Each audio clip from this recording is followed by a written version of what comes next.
귀한 찬양 감사합니다. 이 리본 다니까 이쁜가요? 네. 제가 이거 왜 달았을까요? 네.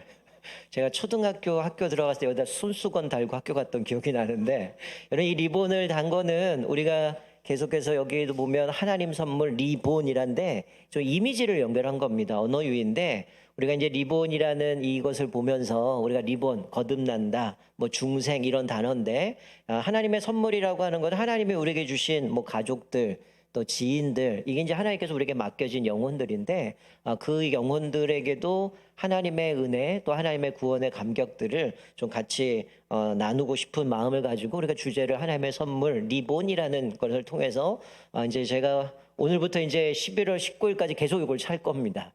그래서 여러분들이 리본을 볼 때마다 또 여러분들이 주중에 생활하시다 리본만 보면 뭐가 떠오르셔야 돼요? 저 떠오르면 안 되고 뭐가 떠오르셔야 돼요? 우리 온 가족 축제, 나에게 맡겨진 VIP, 그것들을 좀 생각하시면 좋겠습니다.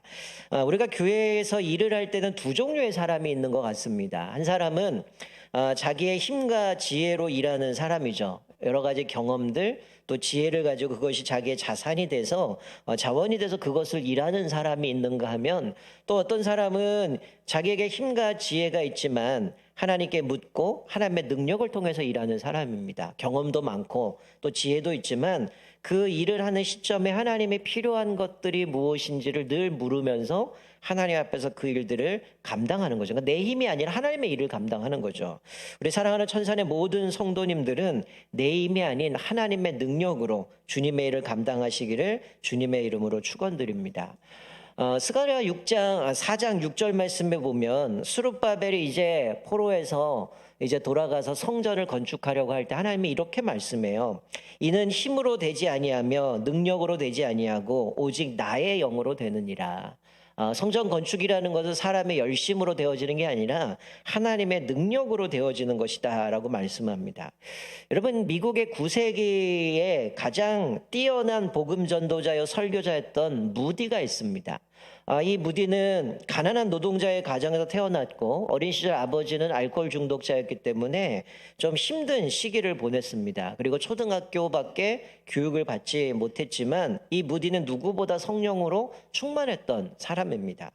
한 번은 몇몇 목사님들이 이제 여러 연합 집회를 계획하면서 강사를 선정하는데 대다수의 이 회의를 하면서 대다수의 목사님들은 무디를 원했습니다. 무디가 정말 성령 충만한 사람이니까 이 사람을 강사로 세웁시다라고 얘기를 했어요. 그랬더니 어떤 다른 목사님은 아니 맨날 왜 무디만 세우려고 하느냐, 무디 말고 다른 목사님을 좀 세웁시다, 강사로 세웁시다라고 이야기를 했어요. 그런데 대다수의 목사님들이 무디만큼 훌륭한 믿음의 사람이 없으니 그를 세우자라고 얘기를 했어요. 그랬더니 반대를 의견했던 목사님이 이렇게 얘기를 합니다. 아니 모두들 무디 하는데 이 무디가 성령을 독점했습니까? 왜 그 사람만 자꾸 강사를 쓰자고 얘기합니까? 이렇게 질문을 했습니다. 그랬더니 그 얘기를 들었던 한 목사님이 이렇게 얘기를 했어요. 무디가 성령을 독점했다기보다는 성령께서 무디를 독점한 것 같습니다. 이 얘기는 뭐냐면 이 무디의 인생에 하나님께 성령에 붙들려서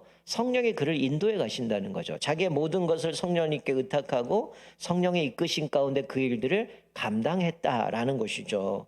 오늘 본문 말씀에 보면 우리 엘리야와 엘리사를 기록하고 있는데 이 엘리야는 정말 하나님 앞에서 성령에 충만하고 하나님의 능력을 힘입어서 귀한 일들을 감당했던 선지자입니다. 우리가 열왕기상 17장에 갑자기 혜성처럼 등장해서 아합에게 나아가 기근을 선포하죠. 하나님의 말씀이 있기 전까지는 이 땅에 비도 이슬도 내리지 않을 거다. 그래서 3년 6개월 동안 비가 내리지 않아요.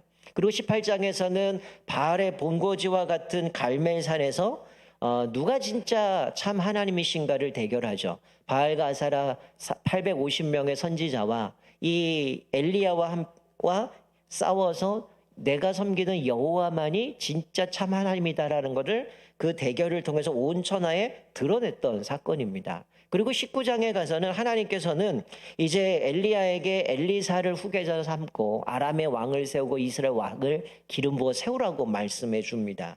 자, 오늘 본문 말씀에 보면 이 본문 말씀 이제 하나님께서 엘리야를 하늘로 불러 가시는 가운데에 사실은 어떻게 보면 엘리야와 엘리사의 이치임식만 하면 끝날 문제인데 아주 구체적으로 이들의 과정 속에서 하나님이 어떻게 일하시는가를 보여주고 있죠. 자, 엘리야가 먼저 길갈에서 베델로 나는 갈 테니 이 엘리사에게 여기에 나무라고 이야기를 합니다. 그랬더니 엘리사가 하나님의 이름을 걸고 또 당신의 살아계심을 맹세하는데 나는 절대로 당신을 떠나지 않겠습니다. 나는 당신을 따라가겠습니다. 그리고 따라 나섭니다. 그래서 베델에 도착하는데 베델에 갔더니 소위 얘기하면 선지자의 제자들, 신학생들이 있어요. 이 신학생들이 엘리사에게 찾아와서 하는 얘기가 당신의 선생을 하나님이 하늘로 올려가시려고 하는 거 당신 알고 있습니까? 아, 나도 알고 있다. 너희들 잠잠해라. 아무 얘기 하지 말라는 거죠.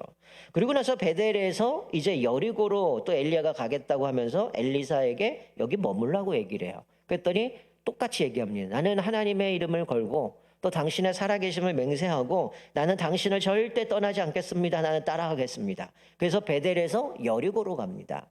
여리고에 갔더니 또 선지 생도들, 신학생들이 엘리사에게 와서 당신의 선생을 하나님께서 하늘로 올라가게 할 건데 당신 알고 있느냐 또 묻습니다. 그랬더니 이 엘리사가 나도 알고 있으니 조용히 하라 라고 얘기를 하죠. 어떻게 보면 본인도 알았을 거예요. 내가 이제 엘리사가 나를 따르라 했을 때 그가 따라 나섰기 때문에 아, 내가 엘리야를 이어가야 되는구나. 그런데 막상 엘리야가 이제 하나님이 데려가신다라니까 얼마나 불안하기도 하고 겁이 많았겠습니까? 그때에 자기도 안다면서 하나님 앞에 묵묵히 잠잠히 하나님의 뜻을 구했던 모습을 보게 되죠. 자, 그런데 한 가지 이 여리고에서 또 얘기합니다. 내가 요단강으로 가야 돼. 너는 여기 머무러라. 그랬더니 또 똑같이 나는 절대로 못 떠납니다 하고 요단강까지 쫓아가는 모습을 보게 돼요. 자, 근데 우리가 한 가지 의아한 생각이 들죠? 분명히 하나님께서는 19장에서 엘리야에게 너는 엘리사에게 기름을 부어 너를 이어서 선지자로 세울 것을 말씀하셨어요. 그러면 엘리야가 어떻게 됩니까? 당연히 이제 나는 하나님이 불러 가실 거니까 심지어 여기 신학생들도 다 알고 있을 정도로 공견하는 사실인데 그러면 내가 하나님이 데려가신다고 한다면 그럼 엘리사에게 야 네가 앞으로 이런 일을 해야 되고 이건 이렇게 해야 되고 이렇게 가야 돼. 이렇게 해야 되는데 오늘 본문 말씀을 보면 어떻게 합니까? 너는 여기 머물러라. 나 따라오지 마라. 3번이나 만류합니다. 왜 그랬을까요? 이거는 네가 지금 자격이 안 되니까 너는 안 돼. 너 자격이 안 되니까 너 여기 머물러 있어. 이런 의미가 아니라 지금 뭘 하고 있는 거냐면 엘리사의 그 마음을 다시금 재확인하는 겁니다. 여러분 기억하시겠지만 엘리야가 엘리사를 부를 때 엘리사가 뭐 하고 있었어요? 밭에서 12겨리의 소를 가지고 밭을 갈고 있었습니다. 겨리라고 하는 거는 쌍이에요. 쌍. 한 쌍 할 때 한 쌍. 그러니까 24마리의 소를 끌고 밭을 아마 여러분 농사 져보셨겠지만 우리 밭을 갈아도 뭐 요즘 기계로 하지만 옛날에 많이 해봐야 소 몇 마리잖아요. 근데 소를 24마리 갖고 밭을 간다 그러면 이 사람이 얼마나 부자겠어요? 어마어마한 부자거든요. 그 사람이 그렇게 사는데 지장 없고 먹고 사는데도 아무 문제가 없는데 어쨌든 하나님이 그에게 기름 부어서 세우라고 했으니 지금 엘리사를 이제 그에게 후계자로 세워가야 되는 과정 속에서 너는 여기 머물러 하는 얘기가 뭐냐면 너 안 돼가 아니라 뭡니까? 이 길이 그만큼 힘든데 정말 이 길이 힘든데 네가 진짜 가려고 하느냐? 지금도 늦지 않았다는 거야. 만약에 힘들다 그러면 너 포기하라는 거야. 여기서 간두고 너 돌아가라는 거야. 그러면서 어떤 마음입니까? 이 사람의 진짜 하나님이 부르셨던 그 소명을 갖고 있는가? 그리고 지금 나에게 이제 하나님이 명령하셔서 그에게 기름을 붓고 이제 그를 세워가는데 충성하고 있는가? 그것들을 보면서 다시금 확인하는 장면이라는 거죠. 그러니까 3번을 말려도 자기가 따라가겠다라고 했던 그 엘리사를 보면서 아, 이 엘리사의 의지가 변함이 없음을 보고 이제 요단강으로 가게 된 거죠. 물론 신학생들도 50명을 쫓아갑니다. 그리고 엘리야가 자기 겉옷을 벗어서 말아서 요단강을 쳐요. 그랬더니 요단 강물이 이렇게 저렇게 갈라집니다. 마치 이거는 모세가 홍해를 건넜던 것처럼 여호수아가 요단강을 건넜던 것처럼 그것이 연상이 되어지는 거죠. 즉 엘리야에 함께 하셨던 하나님이 그를 어떻게 인도해 가셨던가를 또 상징적으로 보여주고 있는 건데 자 이제 엘리야와 엘리사가 이제 요단강이 갈라져서 그 길을 건너갑니다. 그리고 나서 엘리야가 이제는 하나님이 자기를 데려갈 것을 알고 이제 그에게 묻습니다. 내가 내게 어떻게 할지 너는 구하라. 즉 하나님이 나를 데려가시기 전에 네가 원하는 거 있다면 나한테 이야기하라. 내가 들어줄 수 있으면 그걸 들어주겠다는 얘기죠. 근데 9절에 이 엘리사가 뭐라고 대답합니까? 이렇게 9절 하반절에 이렇게 대답하죠. 엘리사가 이르되 당신의 성령이 하시는 역사가 갑절이나 내게 있게 하소서. 당신의 성령이 하시는 역사가 갑절이나 내게 있게 하소서. 여러분 전통적인 해석은 이 본문을 어떻게 해석했습니까? 예전 성경 개역 한글에는 뭐라고 돼 있었어요?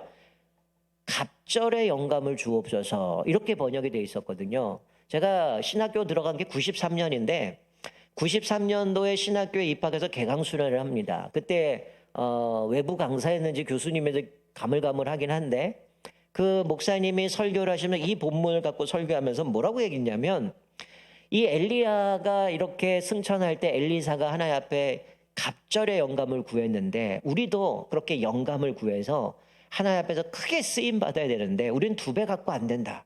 그러니 한 7배를 구하자. 7배의 갑절의 영감을 주세요. 그리고 뜨겁게 기도했던 적이 있습니다. 이런 전통적인 해석은 이 본문을 뭐라고 했냐면 갑절의 영감이라고 얘기하니까 이렇게 해석하는 거죠. 내가 엘리야보다 몇 배 더 큰 영성, 하나님이 주시는 그 뜨거운 능력을 가지고 내가 엘리야보다 더 큰 일을 감당하게 해주세요. 이렇게 해석을 했습니다. 그러니까 이게 뭐냐면 하나님 앞에서 어떤 능력들을 엘리야보다 더 뛰어난 걸 나에게 주셔갖고 엘리야보다 내가 좀 더 효과적이고 좀 더 강력한 일들을 하기 위해서 하나님 나에게 그런 능력을 주옵소서 이렇게 고백을 했어요. 그런데 오늘 번역이 바뀐 이 성경은 뭐라고 합니까? 성령이 하시는 역사가 갑절이나 내게 있게 하소서라고 되어 있는데 물론 학자들은 이것도 좀 번역이 약간 좀 애매하다 이렇게 얘기를 하는데 여러분 우리가 구약 성경에서 어떤 상속들 하는 부분에 있어서 장자에게는 몇 개의 몫을 줬죠? 2개의 몫을 줬습니다.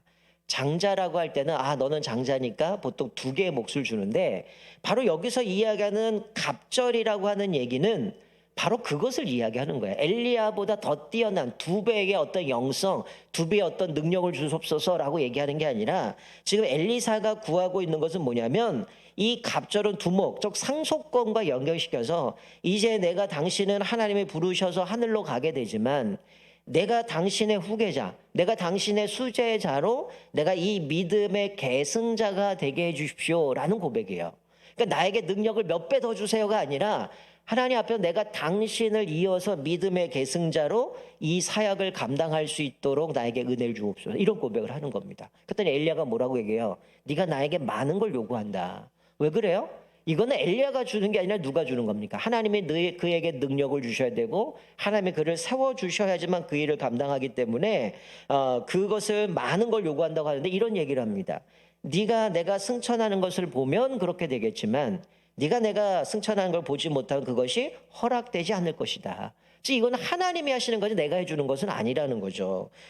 그러면서 결국 이 엘리사가 지금 이야기하고 있는 것은 뭐냐면 내가 당신처럼 하나님 앞에서 이제 그 후계자로서 믿음을 계승하면서 이 선지자의 사역을 감당해야 되는데 아마 그런 취지에서 이 엘리사가 했던 그 성령의 역사들을 이 엘리사도 이제 그렇게 그것들을 감당하기 위해서 갑절로 이걸 이제 그렇게 설명하고 있는데 바로 이게 이제 우리가 흔히 오해하는 게 뭔가 능력을 달라고 하는데 이거는 그게 아니라 지금 엘리사가 그것을 계승하겠다는 얘기인 거죠. 자, 그리고 나서 그 뒤에 내용은 어떤 내용이에요? 즉 엘리사가 그 사역을 계승했다라는 것을 증언해 주는 내용이죠. 자, 엘리야와 엘리사가 걸어가는데 둘 사이에 갑자기 불말과 불병거가 등장합니다. 그들을 갈라놔요. 그리고 회리바람이 불고 엘리야를 하늘로 데려갑니다. 그때 엘리사가 이렇게 외치죠. 내 아버지여, 내 아버지여, 이스라엘의 전차와 마병이여. 자, 이게 무슨 고백입니까? 엘리야가 살았던 그 사역들을 핵심적으로 요약해 놓은 겁니다. 아버지, 아버지요. 엘리야가 이스라엘의 영적 아버지였다는 거죠. 그 땅에 왕이 있었고 수많은 선지자들도 있긴 했지만 대다수가 하나님을 저버리고 우상 숭배를 했기 때문에 그러나 이 엘리야가 영적인 아버지가 돼서 이스라엘을 어떻게 이끌어 갔는지 그리고 이스라엘을 그렇게 전차와 마병이라고 부를 정도로 엘리야가 이스라엘을 지키는 그 능력자였다는 걸 상징적으로 보여주는 겁니다. 그리고 엘리사는 그것을 보고 이제 승천하고 엘리야가 보이지 않으니까 자기 옷을 찢어요. 그리고 엘리야의 겉옷이 떨어진 걸 주워다가 요단강으로서 강물을 내리칩니다. 그랬더니 강물이 갈라지게 되죠. 그때 이 엘리사가 이런 고백을 하죠. 엘리야의 하나님 여호와는 어디 계시니까? 이 고백은 지금 하나님께서 나에게 이제 그 엘리야가 얘기했던 것처럼 승천하는 것도 받고, 하나님께서 나에게 이제는 뭐 엘리야를 통해서 말씀하셨던 것처럼 나를 믿음의 후계자로 세워주셨다면 엘리야의 하나님은 어디 계십니까? 나에게 이제 그 일을 감당할 수 있도록 능력 주시고 나를 이끌어 달라는 고백 가운데 하나님 앞에 부르짖는 거죠. 그래서 이 엘리사는 지금 그 하나님은 어디 계십니까? 라고 얘기하지만 그 뒤에 모습을 봤을 때 그 건너편에 있던 50명의 신학생들이 뭐라고 고백합니까?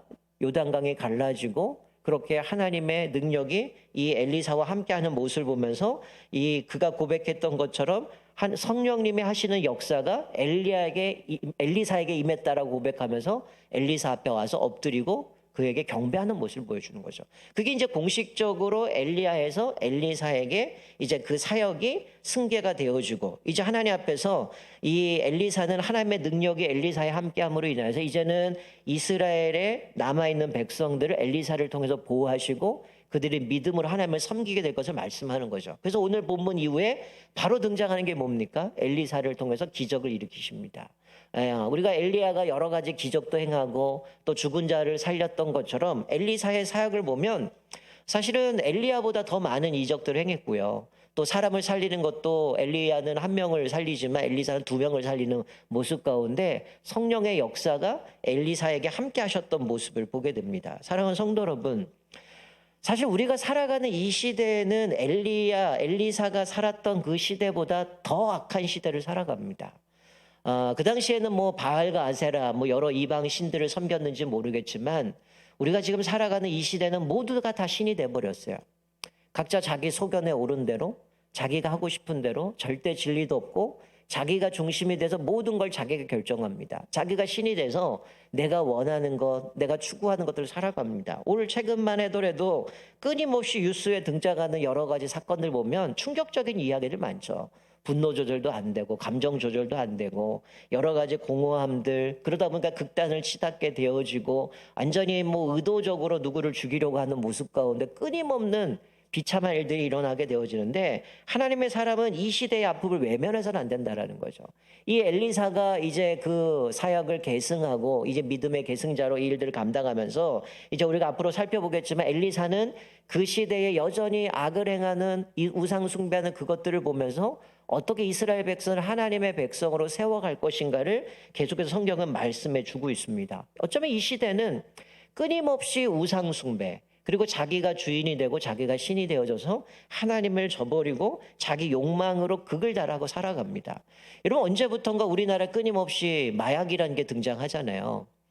최근에 제가 라디오 방송을 보다가 우리나라에서 뭐 국회의원도 하고 도지사도 했던 분인데, 이분이 자기 아들이 이제 마약을 했다가 뭐 몇 번 이제 병원에도 데려갔는데 해결이 안 되는 거예요. 그래서 아버지가 직접 전화를 해서 얘를 감옥에 가둬둡니다. 감옥에 가야 치료가 받을 수 있다는 거예요. 그러고 난데 이분이 하는 얘기가 뭐냐면, 지금은 자기가 이제 뭐 정계 은퇴하고 이제 벤처기업으로 사업을 하게 되어지는데 뭘 하냐면 자기가 몇 명 사람들이 회사를 운영하는데 거기에 나오는 모든 수익금은 마약에 중독된 사람들을 재활하는데 그 전액을 다 쓴다고 그 목적으로 모인 사람들이에요. 그러니까 회사를 세워가지고 그 비용은 마약 대치를 위해서 쓰는데 이분이 그런 얘기를 합니다. 우리나라가 이제 마약 청정국이 아닙니까 했더니 이분이 하는 얘기가, 아마도 여러분 이렇게 생각하면 될 겁니다. 여러분의 가족 중에 가족 식구들 중에는 누군가 하나는 친지들 중에라도 마약의 중독자가 있다라고 생각하셔야 된다고. 그 정도로 지금 심각하다라는 거예요. 최근에 또 어젠가 뉴스에 올라온 거 보면 어느 마약 하나 얘기하면서 이게 얼마나 위험한지 그거 소량만 해도 그냥 즉사한다고 얘기하면서 그거 유통되는 거 막아야 된다, 이제 전문가들이 나오게 되는데, 지금 우리가 살아가는 이 시대가 얼마나 힘듭니까? 우리가 늘 뭐 정치권 보면 양쪽에서 뭐 누가 잘했다 못해서 싸우고 있지만 결론은 뭐예요? 인간은 아무것도 해결할 수 없다는 거예요. 누누이 강조하죠. 인간이 제도를 바꾸든 사회를 개혁하든 뭔가 한다고 하지만 또 다른 문제가 생기게 되고 결국 자기의 이익을 위해서 살아갑니다. 결국 우리가 깨닫는 건 뭐예요? 이 세상에 소망이 없어요. 그렇기 때문에 유일한 소망은 예수 그리스도시고 복음만이 우리에게 유일한 소망임을 우리에게 깨닫게 해주신다는 거죠. 우리에게도 이 성령의 능력이 임하여서 우리가 바로 그 복음이 필요한 사람들에게 예수 그리스도의 복음을 증거하고 그 영혼을 살리는 일에 귀하게 쓰임받기를 주님의 이름으로 축원드립니다. 여러분, 우리가 VIP를 작정합니다. 우리 가족들, 뭐 부모가 될 수도 있고요, 남편 아내가 될 수도 있고, 자녀들이 될 수도 있고, 형제들이 될 수 있죠. 또 우리 함께 신앙생활했던 사람들일 수도 있어요. 또 우리 직장 동료나 우리 주변에 있는 사람들일 수도 있습니다. 그러나 이 VIP들은 사실 하나님이 우리에게 맡겨주신 영혼들이라는 거죠. 우리가 늘 고민하는 게 그겁니다. 내가 전에는 이 사람이 안 믿으면 어떡하지? 제가 금요일에도 얘기했지만 그거 우리가 고민할 이유가 아니에요. 하나님이 우리에게 마지막 날 책임질 물으시는 거는 너 그 사람에게 복음 전했어를 묻지, 너 복음 전해서 그 사람 왜 열매 못 맺었어? 그건 묻지 않습니다.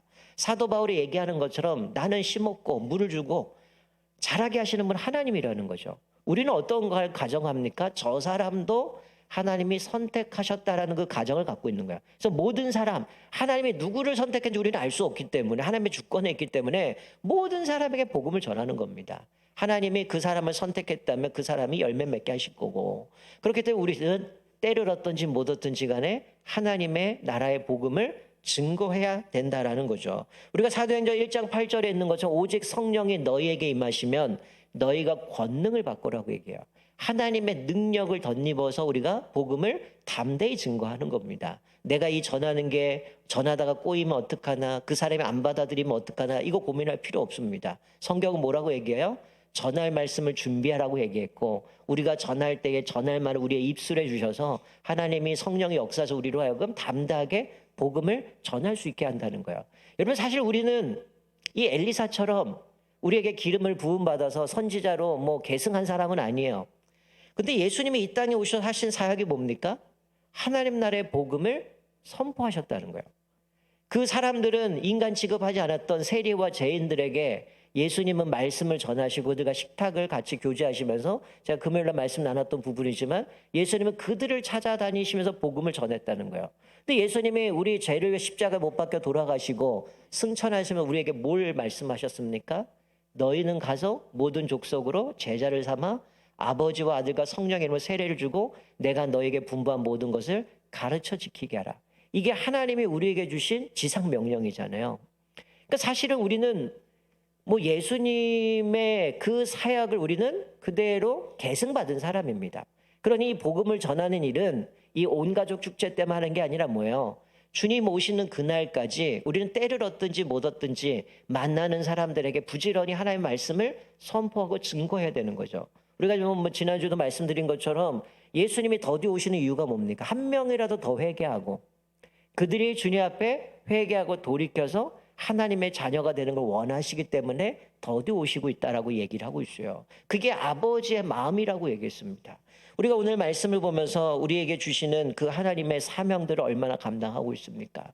우리도 하나님의 그 성령의 능력을 힘입어서 우리는 끊임없이 복음의 증인으로 살아가야 되고요. 그래서 우리의 얼굴이 전도진 거고 우리 삶이 예수를 드러내는 거고, 그래서 사실은 우리 삶이 하나님 앞에서 온전히 드려질 때 그것을 통해서 그들은 예수를 알게 되고 교회에 오게 되어지고 하나님 섬기는 사람들이 어떤 삶을 살아가는가를 보여주는 겁니다. 우리가 걸림돌이 되어지는 것이 아니라 하나님 앞에서 우리가 믿음으로 살아갈 때, 복음적으로 살아낼 때 우리 삶을 통하여 또 복음이 증거되어지는 것을 보게 됩니다. 우리가 이 시간에 또 우리가 VIP를 작정할 텐데 어떤 분들은 아직 내가 VIP를 좀 작정하지 못했습니다 하면 그렇게 기도했으면 좋겠어요. 하나님 생각나게 해주세요. 떠오르게 해주세요. 하나님 붙여주세요.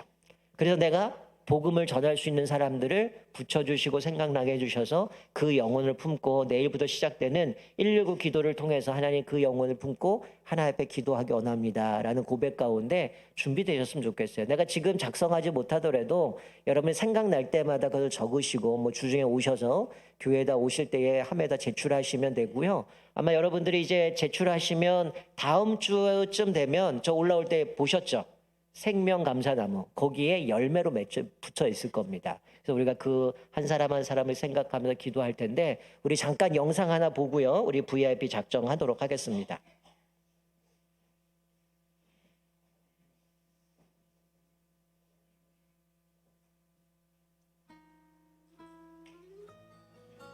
소중한 나의 아내, 천국에서도 함께할 수 있도록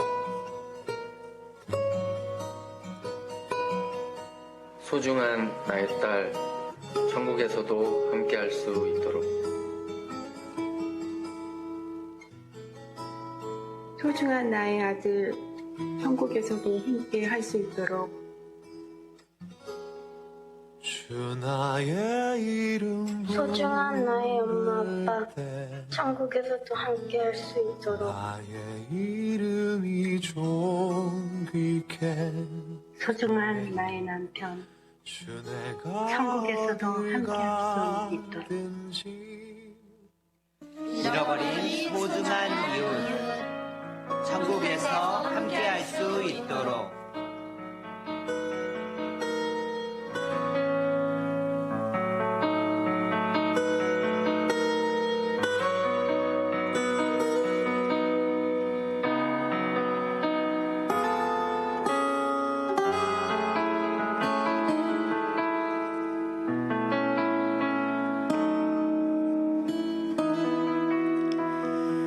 자, 우리 여러분들 주보에 나눠드렸던 이 책자 한가운데 보시면 우리 작정 카드가 있습니다. 맨 위에다가 이 작정을 하는 분의 여러분의 이름을 적어주시고 밑에다가 나의 VIP, 뭐 가족이 될 수도 있고요.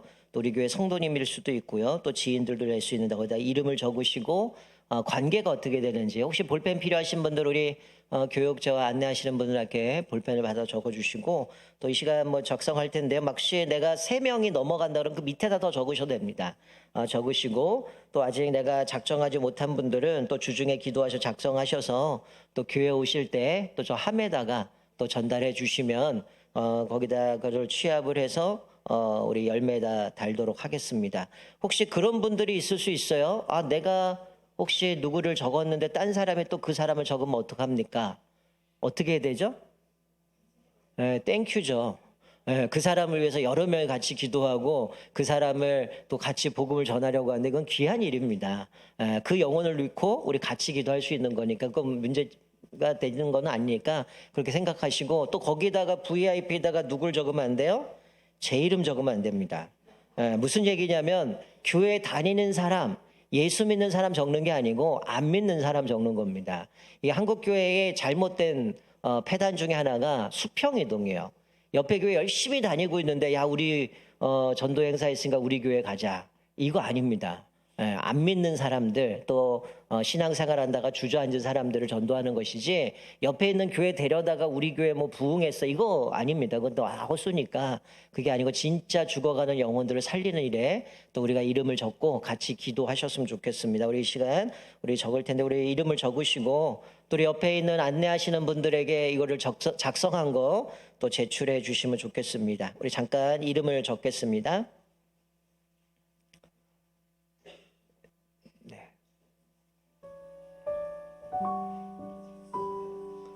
말씀드렸어요. 맨 위에다가 작성자 자기 이름을 적으셔야 누가 이 사람을 작정했는지 우리가 파악이 되니까요. 그렇게 좀 작정해줘. 자기 위에다가 작성자에다 본인 이름 적으시고 나의 VIP에 우리 VIP를 좀 적으셔서 또 제출해 주시면 우리가 열매로 아름답게 만들어서 부착하도록 할 예정입니다.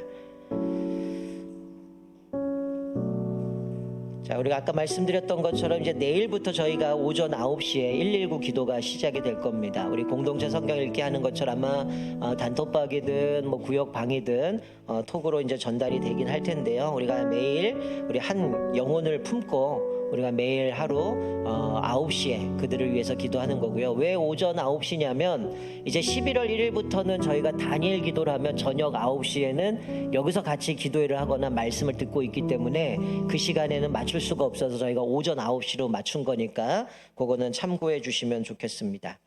자, 우리 적으신 분들은 우리 안내하시는 분들한테 적으신 거 제출해 주시면 되고요. 또 전달하지 못한 분들 나가실 때 우리 안내석에도 함이 있으니까 그 함에 넣어주시면 좋을 것 같습니다.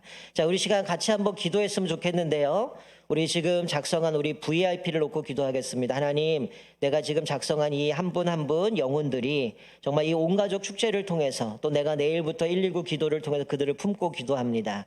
이 영혼들이 주님 앞에서 돌아오게 해주시고 또 하나님이 주시는 그 기쁨과 평안과 또 하나님의 그 사랑들을 알게 하셔서 하나님의 자녀가 되는 놀라운 권세들을 누리며 살아가야 달라고 기도해 주시고, 또 하나 우리는 예수님의 그 사명을 이어받은 우리가 그 사명을 따라 복음 증거하는 증인으로 살아가야 됩니다. 하나님, 우리가 이 시간 또 작성하지만 오늘뿐만이 아니라 우리가 평생의 삶에 또 하나님 나라의 복음을 증거하는 증인의 복음의 증인의 사명들을 끝까지 감당하며 살아갈 수 있도록 우리에게 믿음을 주시고 또 성령의 충만한 은혜를 더해달라고 우리 합심하여 간절히 기도하겠습니다. 하나님 아버지, 감사합니다. 아버지 하나님, 이 시간 또 우리가 VIP를 작정하며 또 한 영혼을 품고 주님 앞에 기도합니다. 아버지 하나님, 하나님께서 우리에게 또 이 영혼들을 또 구원하는 일에 우리를 부르셨는데, 하나님 너희는 가서 온 백성에게 또 복음을 전하며 또 가르치고 또 세례를 주고 또 내가 분부한 모든 것을 가르쳐 지키도록 하라고 하셨던 그 말씀 따라 우리가 그 사명을 가지고 나아가기 원합니다. 우리에게 복음의 열정을 주시고 또 성령의 충만함 가운데 우리에게 능력을 덧입어서 하나님, 우리가 품은 이 한 사람 한 사람들을 귀한 영혼을 살리는데 귀하게 쓰임받게 하여 주옵소서. 무엇보다 이 VIP 한 사람 한 사람들의 마음을 바꿔주시고 생각을 바꿔주시고 환경을 바꿔주셔서 함께 주님 앞에 나와 하나님의 은혜를 누리며 살아가는 하나님의 자녀가 되는 특권들을 누리며 살아갈 수 있기 원합니다. 하나님, 무엇보다 우리가 복음의 증인의 사명들을 감당하는 삶을 살기 원합니다. 하나님께서 우리에게 주신 그 지상 명령을 따라 주님 오시는 그날까지 때를 얻든지 못 얻든지 간에 날마다 복음을 증거하게 하시며 하나님의 나라를 온전히 세워가는 데 귀하게 쓰임받게 하셔서 이 일을 통해 우리 천산의 온 성도들이 복음의 열정을 가지고 하나님 앞에 증인의 아름다운 삶을 살아갈 수 있도록 주님 역사하여 주시옵소서. 하나님 아버지, 감사합니다. 이 시간 우리가 VIP를 작정하며 그 영혼을 품고 기도하기 원합니다. 아버지 하나님께서 우리에게 맡겨진 귀한 아름다운 영혼들을 또 하나님의 선물인 그들을 품고 그들도 이 땅 가운데 수많은 어려움과 고난 속에 살아가지만 이 땅의 유일한 소망은 예수 그리스도밖에 없음을 알고 우리가 증거되는 그 복음을 통하여 그 영혼이 하나님의 자녀가 된 놀라운 은혜를 누리게 하여 주셔서 주님 안에서 참된 자유함과 기쁨과 또 소망을 누리며 살아갈 수 있도록 인도하여 주옵소서. 하나님, 오늘 엘리야를 이어서 엘리사가 믿음을 계승했던 것처럼 하나님, 우리가 예수님의 천국복을 선포하셨던 것처럼 우리도 주님 오시는 그날까지 복음의 증인으로 살아가야 됨을 다시 한번 깨닫습니다. 우리가 이번 기회를 통하여서 우리 삶 가운데 내가 만나는 모든 사람들에게 예수 그리스도의 복음을 부지런히 증거하게 하셔서 죽어가는 영을 살리는데 귀하게 쓰임받게 하셔서 우리의 사명을 따라 주님 앞에 아름답게 영광 돌리며 또 주님의 뜻 가운데 믿음으로 날마다 증인의 삶을 살아갈 수 있도록 은총을 덧입혀 주옵소서. 또 이 시간 주님 앞에 귀한 예물을 드립니다. 주일원금을 드립니다. 11조 감사금을 드립니다. 성전 복지 선경금을 드립니다. 드린 손길마다 주님 축복하시고 또 이 예물이 쓰인 곳에 죽어가는 영혼들을 살리는데 귀하게 쓰임받게 하시고 날마다 주님 앞에 아름답게 영광 돌리는 복된 인생으로 살아갈 수 있도록 은총을 덧입혀 주시옵소서. 감사드리며 예수 그리스도의 이름으로 기도드리옵나이다. 아멘. 이제 우리 주 예수 그리스도의 은혜와 아버지 하나님의 사랑과 성령님의 감화 교통 위로하시는 내가 아버지 하나님 날마다 우리에게 복음의 열정을 허락하여 주시고 또 성령으로 충만케 하여 주셔서 또 우리가 오늘 작성한 그 VIP를 또 마음에 품고 이제 내일부터 119 기도를 통하여 그 영혼들을 품으려고 합니다. 하나님, 우리에게 믿음을 주시고 무엇보다 그 영혼들의 생각과 환경과 상황을 바꿔주셔서 또 주님 전에 나와 주님만이 참 소망이며 주님 안에서 참된 자유함과 기쁨을 누릴 수 있게 원하오니 하나님, 우리의 기도를 통하여 하나님 역사하여 주시고 하나님 이를 통하여 오직 하나님께만 영광 돌리며 살아가기 원합니다. 마음 가운데 기도하고 결심하는 사랑하는 모든 심령들 머리 위에와 가정과 일터와 생업 위에 또 이 교회와 이 나라 이 민족 위에 이제부터 영원토록 함께 있을지어다. 아멘.